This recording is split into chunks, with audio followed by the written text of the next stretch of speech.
सम्मानित साथियों, मैं दिलीप कुमार मिश्रा, प्राथमिक शाला अमलई, जीएसके बसकुटा, संकुल करकेली, ब्लॉक मानपुर, आप लोगों को कोरोना महामारी के बारे में बताऊंगा। साथियों, आज पूरा देश कोरोना संकट यानी कोरोना महामारी से जूझ रहा है। हम सब भारतवासी यह कोरोना से बचने के लिए, इस संकट से बचने के लिए हमें उपाय करना है। यह कोरोना संकट चीन देश से संपूर्ण विश्व में एक आग की लपटों की तरह फैल चुका है, जिसकी चपेट में बच्चे, बूढ़े तथा वे जवान जिनकी रोग प्रतिरोधक क्षमता कम है, सभी लोग आ गए हैं। साथियों, हमें एकजुट होकर के इस रोग से लड़ना होगा। तो चलिए जानते हैं कि इसकी शुरुआत कैसे हुई। दिसंबर 2019 में कोविड-19 की शुरुआत हुई। माना जाता है कि ये वायरस भी चमगादड़ों से ही आया है। वैज्ञानिकों के मुताबिक इस वायरस ने पहले किसी जानवर को संक्रमित किया और फिर उस जानवर के संपर्क में आने की वजह से ये इंसानों में फैलने लगा। कोरोना के मामले तेजी से दुनिया में बढ़ रहे हैं। ऐसे में हमें सतर्क रहना है। रोज दुनिया भर में कोरोना वायरस के सैकड़ों मामले सामने आ रहे हैं, लेकिन ये माना जा रहा है कि अब भी कई मामले स्वास्थ्य एजेंसियों की नज़र से बच गए होंगे। जॉन हॉकिंस यूनिवर्सिटी के ताज़ा आंकड़ों के अनुसार दुनिया के करीब 187 देशों में अब तक कोरोना वायरस के संक्रमण के 36.65 लाख से अधिक मामलों की पुष्टि हो चुकी है और मरने वालों की संख्या 2,57,000 से भी ज़्यादा है। इस वायरस का प्रभाव करीब 27 देश प्रभावित सबसे ज़्यादा, लेकिन ये वायरस सिर्फ 25 संक्रमण लोगों के मामले अमेरिका, स्पेन, इटली, यूके और फ्रांस में सामने आए। इसके बाद दिसंबर 2019 इसके लक्षण जान लें। कोविड-19 की शुरुआत माना रहा है कि कोरोना वायरस के लक्षण दिखना शुरू होने में औसतन 14 दिन का वक्त लग सकता है, लेकिन कुछ लोगों में ये वक्त कम भी हो सकता है। विश्व स्वास्थ्य संगठन WHO के अनुसार वायरस के शरीर में पहुंचने और लक्षण दिखने के बीच 14 दिनों का समय लग सकता है। जिन लोगों में कोरोना वायरस संक्रमण है, उनमें से अधिकतर लोग आराम करने और पैरासीटामोल जैसी दर्द कम करने की दवा लेने से ठीक हो सकते हैं। अस्पताल में भर्ती होने की जरूरत तब होती है जब व्यक्ति को सांस लेने में दिक्कत आनी शुरू हो जाती। मरीज के फेफड़ों की जांच कर डॉक्टर इस बात का पता लगाते हैं कि संक्रमण कितना बढ़ा है और क्या मरीज को ऑक्सीजन या वेंटिलेटर की ज़रूरत है। लेकिन इससे मरीज को अस्पताल के आपातकाल विभाग यानी एक्सीडेंटल एड इमरजेंसी में भर्ती होने की ज़रूरत नहीं होती है। कोरोना वायरस कैसे फैलता है? कोरोना वायरस आपके फेफड़ों को संक्रमित करता है। इसके दो मूल लक्षण होते हैं, बुखार और सूखी खांसी। कई बार इसके कारण व्यक्ति को सांस लेने में भी दिक्कत आती है। कोरोना के कारण लगातार होने वाली खांसी आम खांसी नहीं होती, यानी आपको 1 घंटे या फिर उससे अधिक वक्त तक लगातार खांसी हो सकती है और 24 घंटे के भीतर कम से कम 3 बार इस तरह के दौरे पड़ सकते हैं। लेकिन अगर आपको खांसी में बलगम आता है तो ये चिंता की बात हो सकती है। इस वायरस के कारण शरीर का तापमान 37.8 डिग्री सेल्सियस तक बढ़ सकता है, जिस कारण व्यक्ति का शरीर गर्म हो सकता है और उसे ठंडी महसूस हो सकती है। व्यक्ति को शरीर में कंपकपी भी महसूस हो सकती है। इसके कारण गले में खराश, सिर दर्द और डायरिया भी हो सकता है। हाल में आए एक ताज़ा शोध के अनुसार कुछ खाने पर स्वाद महसूस ना होना और किसी चीज़ की गंध का महसूस ना होना भी कोरोना वायरस का लक्षण हो सकता है। अब साथियों, कोरोना वायरस से कैसे बचें? तो भारत में स्वास्थ्य एवं परिवार कल्याण मंत्रालय विभाग की वेबसाइट पर कोरोना संक्रमण से जुड़ी हर जानकारी दी गई है। ब्रितानी नागरिक NHS 111 की वेबसाइट पर कोरोना से जुड़ी सभी जानकारी ले सकते हैं और आरोग्य सेतु ऐप भी आप डाउनलोड कर सकते हैं। अगर मरीज को सांस लेने में काफ़ी परेशानी हो रही है तो वो भारत सरकार की वेबसाइट व हेल्पलाइन नंबर 91 11 23 97 80 46 या फिर 24 घंटे चलने वाले टोल फ्री नंबर 10 75 पर संपर्क कर सकते हैं। Intensive care unit. Intensive care unit में क्या होता है? इंटेंसिव केयर यूनिट अस्पताल के खास वार्ड होते हैं जहां गंभीर रूप से बीमार मरीजों को रखा जाता है। यहां पर कोरोना वायरस के मरीजों को ऑक्सीजन की ज़रूरत होने पर मुंह पर ऑक्सीजन मास्क लगाकर या फिर नाक में ट्यूब के जरिए पूरा किया जाता है। जो लोग गंभीर रूप से बीमार हैं उन्हें वेंटिलेटर पर रखा जाता है। यहाँ सीधे फेफड़ों पर ऑक्सीजन की अधिक सप्लाई पहुँचाई जाती है। इसके लिए मरीज के मुंह पर एक ट्यूब लगाया जाता है या फिर नाक या गले में चीरा लगा के वहाँ से फेफड़ों में ऑक्सीजन दिया जाता है। साधारण रूप में समझें तो कोरोना वायरस के लक्षण में भिन्न निम्नलिखित हैं। पहला, सिर दर्द होना, खांसी आना यानी सूखी खांसी, सांस लेने में परेशानी, मांसपेशियों में दर्द और पांचवा, बुखार और थकान का होना। यानी संक्रमण होने पर पहले बुखार आता है, फिर सूखी खांसी होती है, एक हफ्ते बाद सांस लेने में परेशानी होने लगती है और मरीज को अस्पताल में भर्ती करना पड़ सकता है। अब आप समझें कोरोना वायरस कितना खतरनाक है। कोरोना वायरस से बचाव के तरीके। कोरोना वायरस यानी कोविड-19 से बचने के लिए आप निम्न उपाय करें। पहला, नियमित रूप से अपने हाथ साबुन और पानी से अच्छी तरह से धोएं। जब कोरोना वायरस से संक्रमित कोई व्यक्ति खांसता या छींकता है तो उसके थूक के बेहद बारीक कण हवा में फैलते हैं। इन कणों में वायरस के विषाणु होते हैं, इसलिए आप मास्क का इस्तेमाल करें।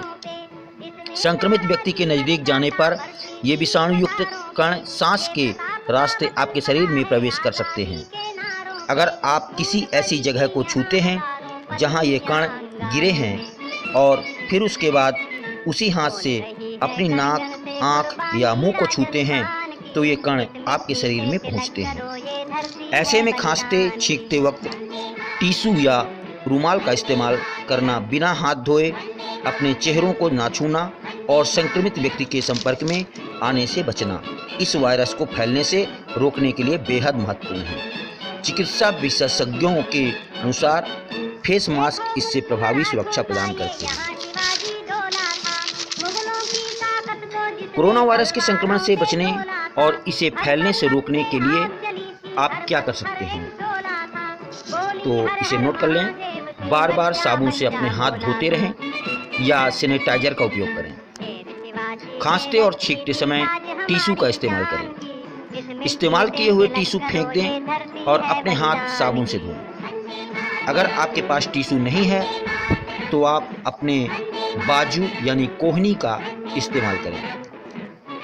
हाथ बिना धोए अपनी आँख, नाक, मुंह पर ना लगाएं। बीमार व्यक्ति के पास जाने से बचें।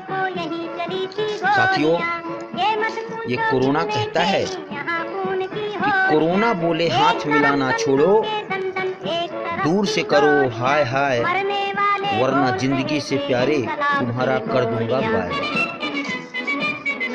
बहुत ही स्वाभिमानी और आत्मसम्मान से भरा हुआ वायरस है। वो तब तक आपके घर नहीं आएगा जब तक आप उसे लेने खुद बाहर नहीं निकलते। यानी हर प्रकार से आप समझ लें कि स्टे ऑन होम, यानी घर पर रहें, सुरक्षित रहें, ऐसा मानना है। ऐसा कोरोना पॉजिटिव मरीज का कहना है कि आप अपने घरों में रहें, घर से बाहर ना निकलें। घर से बाहर निकलने में आपको यह वायरस से संक्रमित होना पड़ जाएगा, अतः अपने घर पे रहें। माननीय प्रधानमंत्री जी ने भी कई बार हमें सचेत किया है, अपने भाषण पर हमसे निवेदन किया है कि अपने घरों में रहें, सुरक्षित रहें, और उन्होंने लॉकडाउन भी चलाया है। लॉकडाउन का मतलब अपने घर में रहें, यानी जनता का कर्फ्यू, खुद का लगाया हुआ कर्फ्यू जनता के लिए है। इसलिए इस कोरोना महामारी से बचें। साथियों, इस लॉकडाउन से हमें काफ़ी राहत हुई है, हमारा देश काफ़ी सुरक्षित हुआ है। अब ये जान लें कि कोरोना वायरस से हम कैसे बचें। अगर आप लगातार साबुन से हाथ धोते हैं या सैनिटाइज़र से हाथ धोते हैं तो आप सुरक्षित हैं, या कि आप खींचते, खांसते, छींकते समय टिश्यू पेपर का इस्तेमाल करते हैं तो आप सुरक्षित हैं। अगर आप टिश्यू पेपर को डस्टबिन में डाल देते हैं या कहीं फेंक देते हैं तो आप सुरक्षित हैं। खांसते छींकते समय कोहनी का इस्तेमाल करते हैं तो आप सुरक्षित हैं। इसलिए इन सब वायरस से बचें। यह वायरस किन किन चीज़ों को प्रभावित करता है, यह आप इस चित्र में देखें। इस चित्र में आपको दिखाई देता है कि आप सबसे पहले आपको सिर दर्द होता है, फिर खांसी आती है। कोरोना पॉजिटिव मरीज ने हमें एक सलाह दी है, बहुत ही अच्छी सलाह है कि आप अपने घर पर लॉकडाउन रहें, सुरक्षित रहें।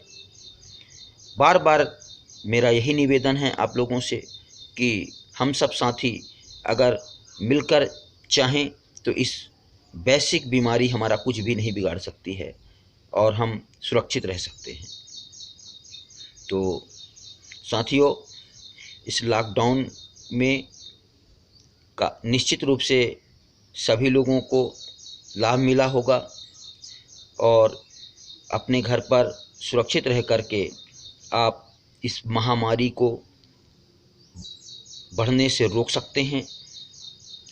लेकिन हम सबका जब प्रयास रहेगा, कोई घर से बाहर ना निकले, इसका ध्यान रखें, तभी यह हो सकता है। कोरोना हमारी ज़िंदगी बदल देगा, कोरोना बदल देगा सामाजिक नियम। कोरोना स्वास्थ्य के अलावा ईमानदारी में भी रहेगा। पैसे की जगह स्वास्थ्य लोगों की प्राथमिकता का बन जाएगी और पैसे को कम महत्व देंगे, स्वास्थ्य को ज़्यादा महत्व देंगे। कोरोना लोग भविष्य की लंबी लंबी योजनाएं बनाने से भी बचने लगेंगे।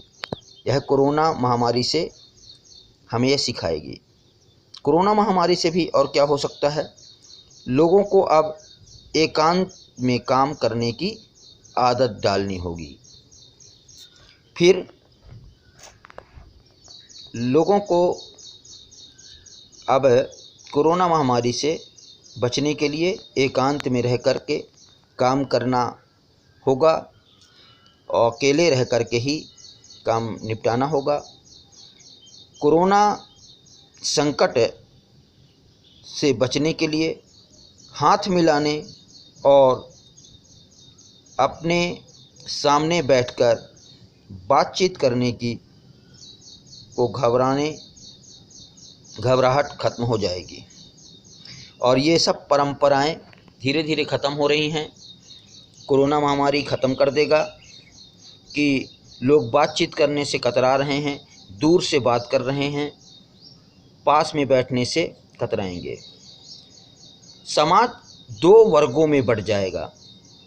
यह कोरोना समाज को दो वर्गों में बांट देगा। पहला, जो व्यक्ति संक्रमित हो चुके हैं उनका एक वर्ग बनेगा और जिन्हें संक्रमण से खतरा है उनका। फिर लिबरल विचारधारा की जगह राष्ट्रवादी विचारधारा का प्रसार होगा। तीसरा, देश खुद को आत्मनिर्भर बनाने में जुट जाएंगे। यह साथियों, इस महामारी से इतने बदलाव होंगे,